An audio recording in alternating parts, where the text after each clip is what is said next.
الشحنة اللي هنفتحها النهاردة مع بعض فيها منتج ناس كتير جدا سألتني عليه. في الحقيقة أنا ما كنتش أعرف إنه موجود عندي، بس لما رجعت الشحنات عرفت إن أنا اشتريته من حوالي شهر.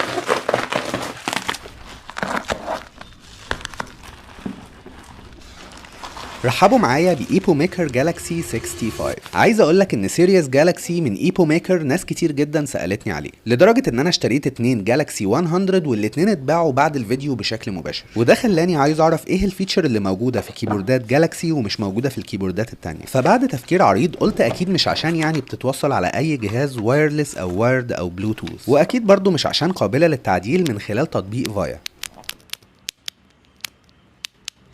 فكرت وقلت يمكن عشان السويتشات بتاعتها صوتها كريمي، بس في الاخر قلت ان السويتشات دي موجوده برضو في كيبوردات تانية كتير، واكيد برضو مش عشان الكيبورد بالكامل مصنوعه من المعدن. المهم مسكت الكيبورد كده وببص لها وبعدين بضغط عليها من هنا، اكتشفت اللي ما كنتش متخيل. اكتشفت ان الكيبورد دي مقفوله على بعض ماجنتيك من غير مسامير، تقدر تفتحها زي كده وتعدل اي حاجه انت عايزها بمنتهى السهوله بدون ما تستخدم اي تولز او اي حاجه صعبه. لو حبيت تجربها هسيب لك الرابط وكود الخصم في اول تعليق، ولو حبيت تشتري القطعه دي شخصيا ابعت لي على الخاص.